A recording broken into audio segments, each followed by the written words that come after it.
কারাদণ্ডের বদলে জরিমানার বিধান, ব্যক্তিগত উপাত্ত সুরক্ষা অধ্যাদেশ জারি। ফিলিপাইনে ঘূর্ণিঝড়ে 12 জনের মৃত্যু, ক্ষতিগ্রস্ত 2 লাখের বেশি মানুষ। ইন্ডাস্ট্রি ইউনিভার্সিটি হলে সাকিব প্রিন্সিপাল, বললেন চিত্রনায়িকা বুবলি।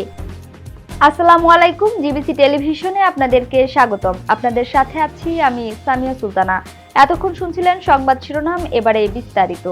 ব্যক্তিগত উপাত্তের নিরাপত্তা জোরদার ও আইনের প্রয়োগ সহজতর করতে ব্যক্তিগত উপাত্ত সুরক্ষা অধ্যাদেশ 2025 সংশোধন করেছে অন্তর্বর্তী সরকার। শনিবার আইন মন্ত্রণালয়ের জনসংযোগ কর্মকর্তা ডক্টর মোহাম্মদ রেজাউল করিম এ তথ্য জানিয়েছেন। সংশোধনীতে গুরুত্বপূর্ণ তথ্য পরিকাঠামো সমূহের উপাত্তের একটি রিয়াল টাইম কপি বাংলাদেশের অভ্যন্তরে রাখা বাধ্যতামূলক করা হয়েছে। আইন, বিচার ও সংসদ বিষয়ক মন্ত্রণালয়ের লেজিসলেটিভ ও বিভাগ থেকে এ সংক্রান্ত গেজেট গত 5 ফেব্রুয়ারি বিজ্ঞপ্তি আকারে প্রকাশিত হয়েছে। এ অধ্যাদেশ ব্যক্তিগত উপাত্ত সুরক্ষা অধ্যাদেশ 2026 নামে অভিহিত হবে। এ অধ্যাদেশ অবিলম্বে কার্যকর হবে। রাষ্ট্রপতি সংবিধানের 93(1) অনুচ্ছেদের প্রদত্ত ক্ষমতা বলে এই অধ্যাদেশ জারি করেন। সংশোধিত অধ্যাদেশের ধারা 29(a) গুরুত্বপূর্ণ পরিবর্তন আনা হয়েছে। নতুন বিধান অনুযায়ী সাইবার সুরক্ষা অধ্যাদেশ 2025-এ সংজ্ঞায়িত গুরুত্বপূর্ণ তথ্য পরিকাঠামো সমূহের ক্ষেত্রে ক্লাউডে সংরক্ষিত উপাত্তের অন্তত একটি সিঙ্ক্রোনাইজড রিয়াল টাইম কপি বাংলাদেশের ভৌগোলিক সীমানার অভ্যন্তরে সংরক্ষণ করতে হবে। এছাড়া সীমাবদ্ধ ব্যক্তিগত উপাত্তের ক্ষেত্রেও একই নিয়ম কার্যকর হবে। মূল অধ্যাদেশের ধারা 48-এ উল্লিখিত শাস্তির বিধানেও পরিবর্তন আনা হয়েছে।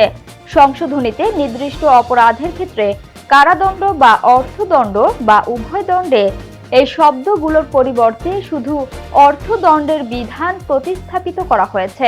অর্থাৎ এই ধারার অধীনে বিচার্য অপরাধের ক্ষেত্রে শাস্তির ধরন হিসেবে এখন কেবল আর্থিক জরিমানা বিধান রাখা হয়েছে। এবারে আন্তর্জাতিক প্রসঙ্গ।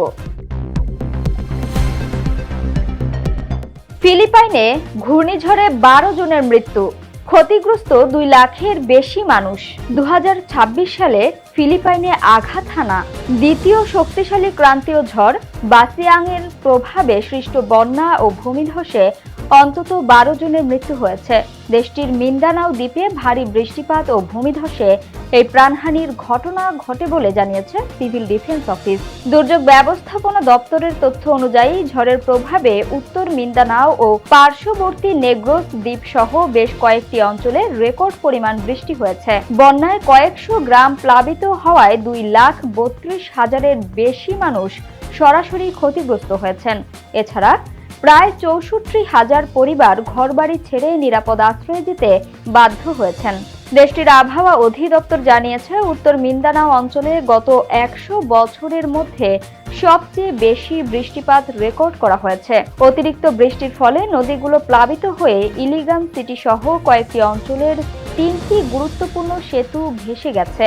অনেক জায়গায় নিষ্কাশন ব্যবস্থা ভেঙে পড়ায় দেখা দিয়েছে তীব্র জলাবদ্ধতা। বর্তমানে প্রায় 16,000 পরিবারকে বিভিন্ন সরকারি আশ্রয় কেন্দ্রে রাখা হয়েছে।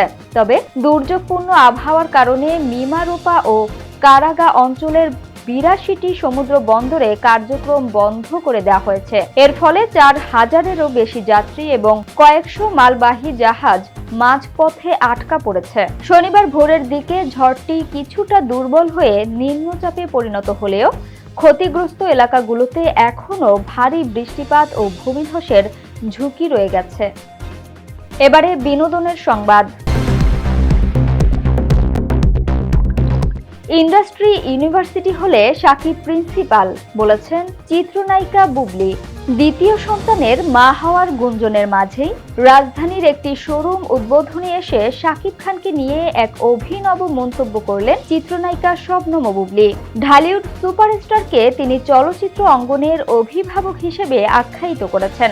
শাকিব খানের প্রশংসা করতে গিয়ে বুবলি বলেন, শাকিব খানের সিনেমা মানেই ধামাকা।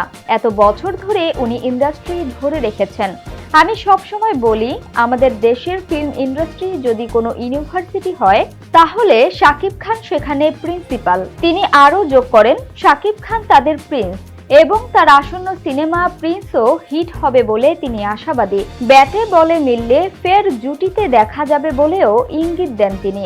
ব্যক্তিগত জীবন ও মা হওয়ার গুঞ্জন নিয়ে প্রশ্ন করা হলে তিনি বিষয়টি এড়িয়ে গিয়ে বলেন, সময় ও সুযোগ বুঝে তিনি কথা বলবেন। তবে ভালোবাসা দিবস প্রসঙ্গে বুবলির ভাষ্য, আমার কাছে ভালোবাসা মানে সম্মান, বিশ্বাস, আস্থা, স্যাক্রিফাইস ও কম্প্রোমাইজ। সাকিবের দেয়া সেরা উপহার হিসেবে তিনি টাকা বা গহনা নয়, বরং তাদের দীর্ঘদিনের সম্পর্ক, পরিবার এবং সুন্দর স্মৃতিগুলোকেই এগিয়ে রাখেন। আসন্ন জাতীয় নির্বাচন নিয়ে সরাসরি কিছু না বললেও বুবলি প্রত্যাশা করেন, যে সরকারি আসুক শিল্পীরা যেন নিরাপদে কাজ করতে পারে এবং নারী পুরুষ বৈষম্য না থাকে। সংবাদের শেষ পর্যায়ে শিরোনামগুলো জানিয়ে দিব আরো একবার। কারাদণ্ডের বদলে জরিমানার বিধান, ব্যক্তিগত উপাত্ত সুরক্ষা অধ্যাদেশ জারি। ফিলিপাইনে ঘূর্ণিঝড়ে 12 জনের মৃত্যু, ক্ষতিগ্রস্ত 2 লাখের বেশি মানুষ। ইন্ডাস্ট্রি ইউনিভার্সিটি হলে সাকিব প্রিন্সিপাল, বললেন চিত্রনায়িকা বুবলি।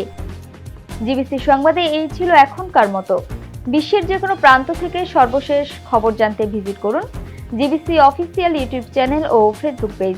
এতক্ষণ সঙ্গে থাকার জন্য ধন্যবাদ সবাইকে। পরবর্তী সংবাদ দেখার আমন্ত্রণ রইল।